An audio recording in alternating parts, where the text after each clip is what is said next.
চুলের কি অবস্থা? টিকি বেঁধে দেবো নাকি এরকম? হ্যাঁ বেরোবে। হ্যাঁ, না তোমাকে ক্লিপ দাও। ক্লিপ বেঁধে দেবো, নাহলে আমার ক্লিপ দেবো।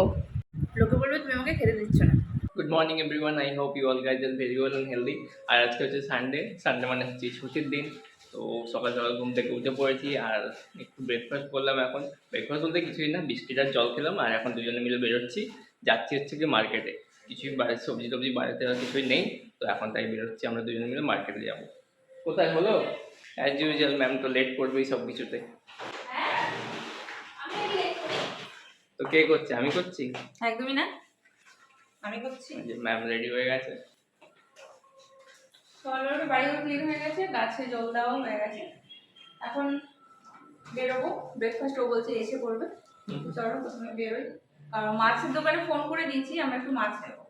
আজকে মাছ অনেক রকমের মাছ আছে, তবে একটু বাটা মাছ নেওয়ার ইচ্ছে আছে। বাটা মাছের শুষো বাটা করবো। ভালো পেলেই নেওয়া হবে।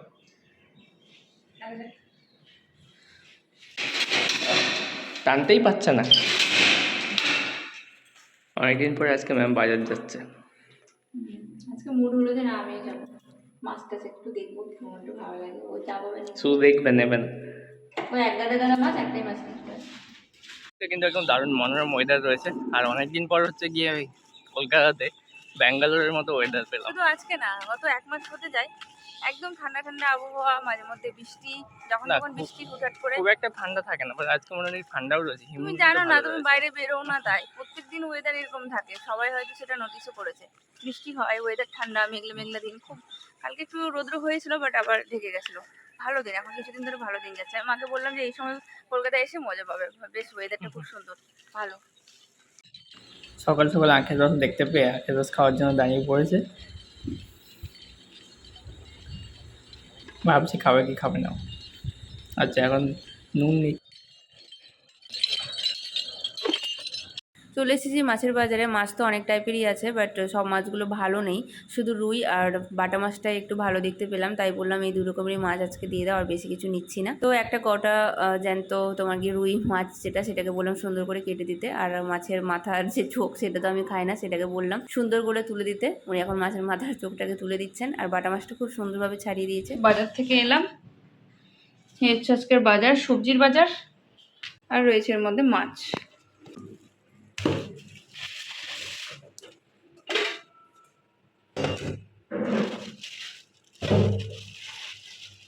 রুই মাছ আর বাটা মাছ। আজকে কাতলা মাছ ছিল না, তাই কাতলা মাছ নেওয়া হলো না।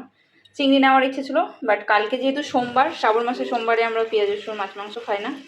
মঙ্গলবারও নিরামিষ, তাই জন্য আজকে আর একদম বুধবার, তো অনেক মাছই ফ্রিজে থেকে যাবে, তাই ভাবলাম আর কোনো মাছ নেবো না। অনেক থেকে ইচ্ছে ছিল বাটা মাছের সর্ষে বাটা করবো, তাই ভাবলাম আজকে যখন বাটা মাছ ফোনে শুনলাম যে বাটা মাছ নাকি দোকানে আছে, তাই ভাবলাম যে আমাদের জন্য কিছুটা রেখে দিতে। তো বেশি নেয়নি, 4 পিসের মতো নিয়েছি, যাতে আজকে শেষ হয়ে যায় খেয়ে। আর রুইটা কিছুটা করলে করতে পারি, না হলে থেকে যাবে ফ্রিজে। আর এইদিকে দেখো, আমরা জাস্ট বাড়িতে ঢুকলাম আর বৃষ্টি শুরু। খুব একটা বৃষ্টি যদিও হচ্ছে না, তবে মোটামুটি ভিজে যাওয়ার মতো বৃষ্টি। ভাগ্যিস বাড়ি পৌঁছে গেছি। এই জায়গাটা পুরো ক্লিন করেছে, মনে হয় এখানে কাজ শুরু হবে। পুরো বেলকনি ভিজে গেল জলে। স্পিকারটা দাদু আমাকে দিয়েছিল, এটা ইউএস থেকে আনা, তাই না? ধরো এটাতে আজকে গান বাজাতে বললাম। মাঝে মধ্যেই শুনি, তবে বাড়িতে থাকি না, তাই শোনা হয় না। সানডে করে শোনা হয়, নাহলে সকালবেলা আমি কাজ করতে করতে কী করি বলো তো, ফোনে গান চালিয়ে দিই, কোনো ভজন সকালবেলা, সকাল সকাল, আর ব্যাস কাজ করি। জামা কাপড় খুলে বসে গেছো? গরম, মেঘলা মেঘলা দিন, কিন্তু গরম রয়েছে ভালো। ঘড়িতে কবে থেকে ব্যাটারি নেই ঘড়িতে, কবে থেকে আমাকে বলছে আসার পথে নিয়ে আসবে ব্যাটারি, ভুলেই যাই আমি। আজকে মনে করে গেলাম যে ও যাওয়ার সময়ও বললো যে ব্যাটারি নিয়ে আসতে হবে, না ঠিক আছে, ব্যাস ভুলে গেলাম। বাড়িতে এসে ঘড়ি দেখে মনে পড়েছে যে যা ব্যাটারি তো নেওয়া হলো না, তাই পড়ে রয়েছে। আর ব্যাটারি না থাকলে বন্ধ ঘড়ি লাগিয়ে রাখতে হয় না, তাই এটাকে খুলে রেখেছি। বাইরে থেকে নিয়ে এসেছি ঘাস ফুসগুলো। ঘাস ফুস নাকি, এটি হচ্ছে তোমার কি, কারি পাতা আর ধনে পাতা। আর রয়েছে তোমার লাল ডাঁটের শাক নিয়েছি। আজকে যেহেতু বাড়িতে আছি, বাড়িতে যেদিন থাকি সেদিন আমি শাক করার চেষ্টা করি। একজন বাজার গেলে শুধু ঘাস ফুসই আসবে বাড়িতে। ঘাস ফুস, ঘাস ফুস, হ্যাঁ। আর এটা কি? এটা তো কলমি শাক। কলমি শাক, তাহলে বেশি না, কেমন কলমি শাক। কলমি শাকই তো, এটা হচ্ছে কুলেখাড়া। সেটা আবার কি? তুমি আমায় চিনতে শিখালে। এটা তো পাতার মতো শাকের মতো লাগছে, তারপর খাড়া কি করে হলো? এটা হচ্ছে কুলেখাড়া, যেটা খেলে নাকি ব্লাড হয়। বাড়িতে যখন ছিলাম তখন দিদা আমাকে খাওয়াতো, বলে, খাও সকালবেলা খালি পেটে 1 গ্লাস করে রস করে এটা পাতা মিক্সিতে দিয়ে এটাকে গ্রাইন্ড করে রস করে সেটাকে একটু ছাঁকনার মধ্যে ছেঁকে খেতে হবে। তো আমি আজ থেকে খাবো। আর সব থেকে স্পেশাল নিয়ে এসেছি আজকে যেটা, নিম পাতা। নিম পাতা অনেক দিনের ইচ্ছে ছিল খাবো খাবো করে, সে কয়েক মাস ধরে বলছে নিম পাতা আর দেখতে পাই না। এসে দেখছি আজকে ওনারা নিজে থেকে বলছে নিম পাতা আছে, নিম পাতা লাগবে। আমি বলছি হ্যাঁ দিদি, নিম পাতা। এই নিম পাতাটার দাম 20 টাকা নিল 3টে। ব্রেডটাকে গরম হতে দিয়েছে কিসে দেখো। এদিকে আমার ব্রেকফাস্ট, দুধ আর ব্রেড, বাটার দিয়ে ও খাবে। এদিকে কলা। বাবা, কলাগুলো ঢুকে লেগেছে, নষ্ট হয়ে যাবে তো। না না, করো করো, ঠিক আছে।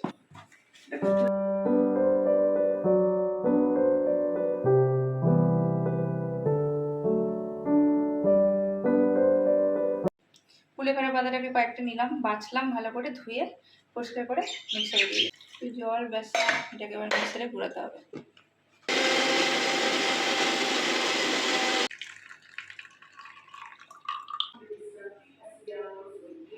এই যে এগুলো তার যে খোসা সেগুলো থেকে যায়।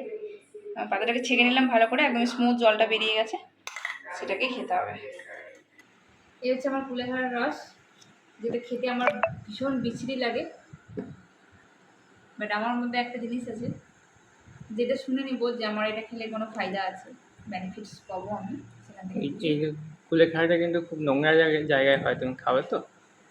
নোংরা জায়গায় হোক, যেখানেই হোক, যেটা খেলে আমার শরীরে কিছু কাজ করবে, যেটা খেলে আমি সুস্থ থাকবো, সেটা নোংরা হলেও খারাপ লাগলেও আমি খেয়ে নিই।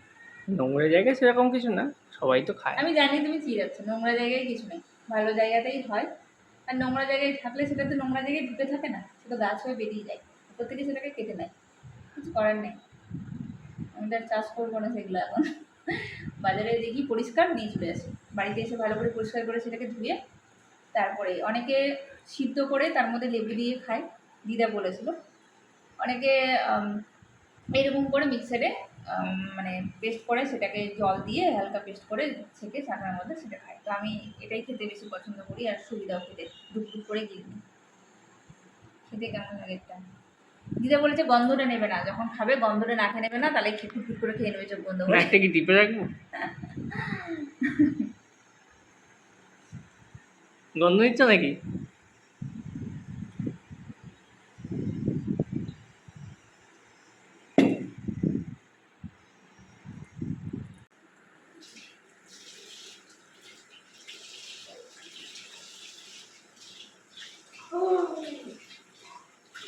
আমার ব্রেকফাস্ট হচ্ছে এই ব্রেড, জ্যাম, বাটার, রয়েছে কলা।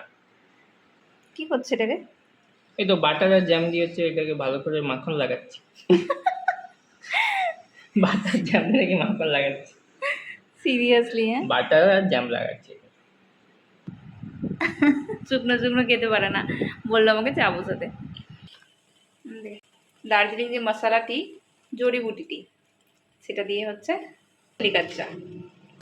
In this crazy life we live, we all need someone to hold, a friend to light the way when the world starts to unfold.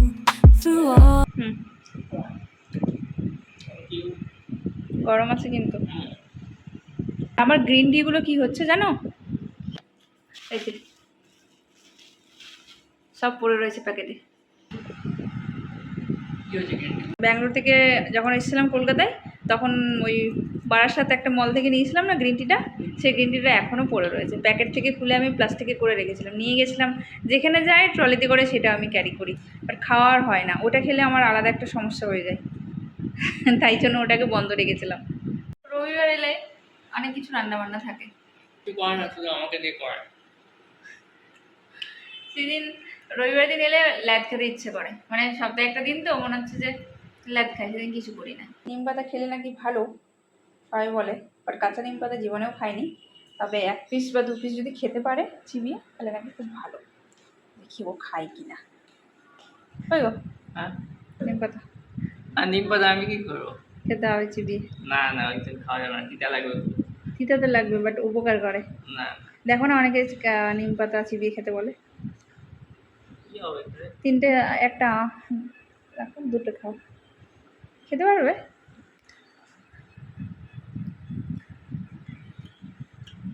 ওরে বাবালে, চুপ করে খেয়ে নিল। Good bye. তিতা। তুমি খাচ্ছ না, দাঁতে চেপে রেখেছে, দেখি মুখটা। দাঁতে চেপে রেখেছে, দাঁতে চেপে রেখেছো, খাবে না। খুব তিতা লাগছে।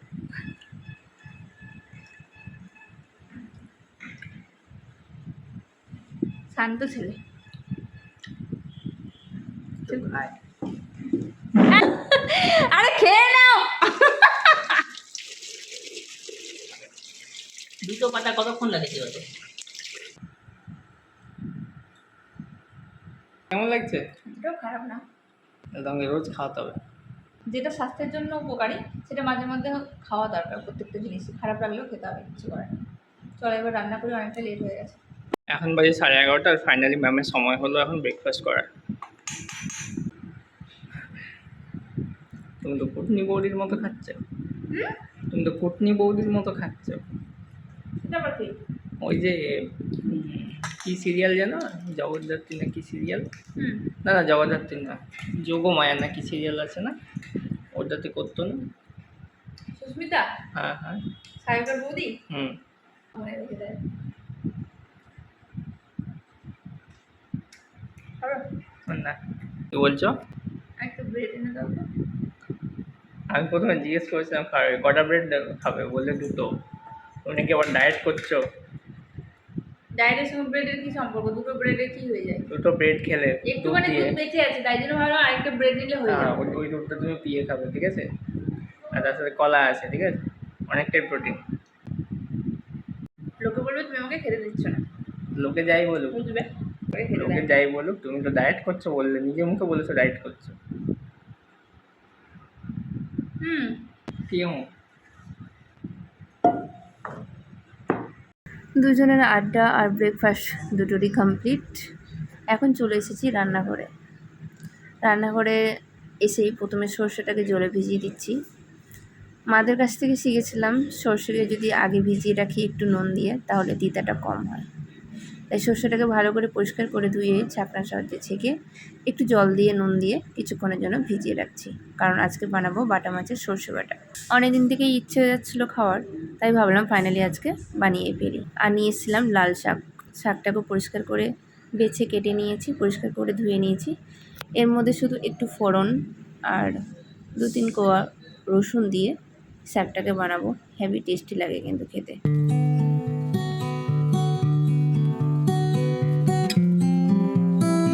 আমি হচ্ছি উত্তরবঙ্গের মেয়ে। উত্তরবঙ্গের রান্নার সাথে সাথে এখন দক্ষিণবঙ্গেরও রান্না শিখতে হচ্ছে আমায়। ছোটোবেলা থেকে নিম পাতা জোর করে মারা খাওয়াতো। নিম পাতাতে বেগুন দেওয়া হতো, বেগুন আর নিম পাতাকে তেলে ভেজে সেটা ভাত দিয়ে খেত। আর আমাদেরও মা জোর করে করে খাওয়াতো। আগে তো খেতে চাইতাম না, এখন নিম পাতা কতটা উপকারী সেটা বুঝতে পেরে এখন নিজে থেকে মার্কেট থেকে নিম পাতা কিনে নিয়ে এসে পরিষ্কার পরিচ্ছন্ন করে বেছে রান্না করে খাওয়ার জন্য রেডি করছি। যাই হোক, এতদিন তো উত্তরবঙ্গের মতো বানিয়েছি, আজ বানাবো দক্ষিণবঙ্গের মতো। শাশুড়ি মাকে ফোন করলাম, ফোন করে জানতে পারলাম নিম পাতাকে পরিষ্কার করে ধুয়ে কড়াইয়ে হালকা একটু তেল ব্রাশ করে সেটাকে গ্যাসের ফ্লেমটাকে একদম লোয়ে করে আস্তে আস্তে সেটাকে ফ্রাই করতে হবে। আর তাতে হালকা একটু নুন দিতে হবে। আর ব্যাস, ভাত খাওয়ার সময় গরম গরম ভাতে সেই নিম পাতা আর উপর থেকে একটু কাঁচা সরষের তেল দিয়ে মেখে নাকি খেতে হবে। এইভাবেই নাকি এখানে নিম পাতা খাওয়া হয়। আর সেটা যদি বেড়ে যায় তাহলে টিফিন কৌটোতে করে রেখে দিলেও কোনো আপত্তি নেই, নেক্সট দিনেও সেটা খাওয়া যেতে পারে। তো চলো ওইভাবেই আজকে বানাবো। বর মহাশয় চলে এসছে আমাকে কোম্পানি দেওয়ার জন্য। ও আমার সাথে গল্প করছে, গল্প করতে করতে রান্নাও হচ্ছে। সানডের রান্নাটা আমাদের খুব স্পেশালভাবে হয়, কারণ আমরা দুজন মিলেই সানডেতে রান্না করি। ও জোগাড় করে দেয় আমাকে, আমি রান্না করি, কখনো আমি জোগাড় করি, ও করে দেয়। কারণ দুজনেরই ছুটি থাকে, তো সানডে একসাথেই রান্নাবান্না করি। সারাটা দিন একসাথে খুব ভালোভাবেই কাটে আমাদের। কথা বলতে বলতে পুরো নিম পাতাটা ভাজা আমার কমপ্লিট হয়ে গেছে। দেখতে হচ্ছে কতটা মুচমুচেভাবে ভাজা হয়েছে। দেখে মনে হচ্ছে কোনো তিতা হবে না, কিন্তু খেতে যে কত তিতা হবে সেটা খাওয়ার সময় বুঝতে পারবো। সুন্দরভাবে ভাজা হয়েছে কিন্তু।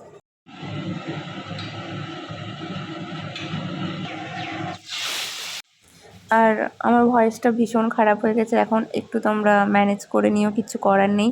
শরীরটা ভীষণ খারাপ, গলাটাও খারাপ হয়ে গেছে, তাই জন্যই ভয়েসটা এরকম পুরো মোটা মোটা টাইপের। শরীরের এই অবস্থার জন্য আমার কোনো ভিডিও একদমই এডিট করা হচ্ছিল না, তাই একটু ঠিক হয়েছি। ভাবলাম যে না, ভিডিওগুলো এক এক করে আপলোড করি, নাহলে আমার ফোন ভর্তি হয়ে যাবে ভিডিওতে। বাড়িতে যদি মেয়েদের শরীর খারাপ হয় তাহলে মোটামুটি বেশিরভাগ কাজগুলোই বাড়িতে পড়ে থাকে। অনেক বাড়িতে রয়েছে যে হাজব্যান্ডরাও অনেক কাজ করতে পারে, রান্না বান্না পারে, তাদের জন্য তো অনেক সুবিধা। আমার হাজব্যান্ডও রান্না খুব সুন্দর করে, সে নিয়ে কোনো চাপ নেই, কোনো সন্দেহ নেই। যাই হোক, ব্লগ বানানো, এডিট করা, আপলোড করা সমস্ত কিছুই আমার হচ্ছে পছন্দের একটা কাজ, যেটা আমি ভালোবেসে মন থেকে করি। সো আমার করতে খুব ভালো লাগে, আমি করে খুশিও পাই। কিন্তু এখন নানা রকম কাজের চাপে আমি ব্লগ বানাতে এবং এডিট করতে খুবই কম সময় দিতে পারছি। সো যাই হোক, যতটুকু সময় দিতে পারছি সেই হিসাবে ব্লগ এখন বানানো হচ্ছে। তার মধ্যে থেকে এত চাপ পড়েছে এখন, উপর থেকে শরীরটাও খারাপ, সেই কারণে বাড়িতে যে ভালো মন্দ রান্না করব সেটাও খুব কম হচ্ছে।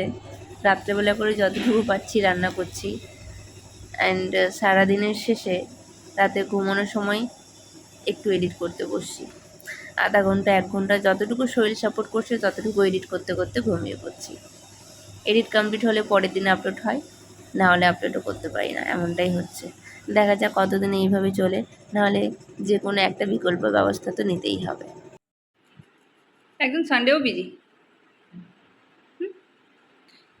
চুল টুল না কেটে টেটে, চুলের কী অবস্থা? টিকি বেঁধে দেবো না কীরকম? হ্যাঁ বেরোবে। হ্যাঁ, না তোমাকে ক্লিপ দাও। ক্লিপ বেঁধে দেবো, নাহলে আমার ক্লিপ দেবো? কত বড় বড় চুল, কিন্তু চুলগুলো হ্যাপি, কিন্তু সিল্কি সিল্কি। আমার চুলটি তুমি নিয়ে নাও, তোমার চুলটি আমাকে দিয়ে দাও। যতই এরকম করি ও চলে আসে এরকম। স্নান করো, রান্না কমপ্লিট। একজনের স্নান করলে খিদে পাবে। প্রথমে নিয়ে নিয়েছে নিম পাতা, বসলাম এখন লাঞ্চ করতে। আর লাঞ্চে তো এই সমস্ত রান্না হয়েছে আজকে। প্রথমে নিম পাতা খাচ্ছে। সেদিকে বাটা মাছের সর্ষে বাটা বানিয়েছি, বড় মাছটার করে নিই, 2 পিস শুধু ভাজা করেছি, শাক ভাজা, ও ডালটা নিয়ে আসা হয়নি। আর এদিকে হয়েছে নিম পাতা, নিম পাতাটাকে রোস্ট করেছি, পুরো মুচমুচে হয়ে গেছে। এটা হচ্ছে দক্ষিণবঙ্গের খাবার, উত্তরবঙ্গের খাবার আলাদা।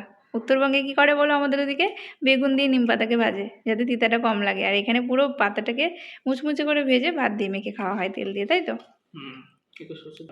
তিতা করছে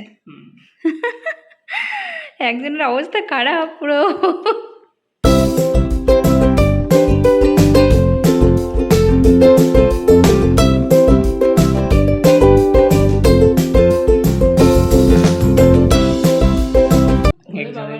একজনের খুব তিতা খাওয়ার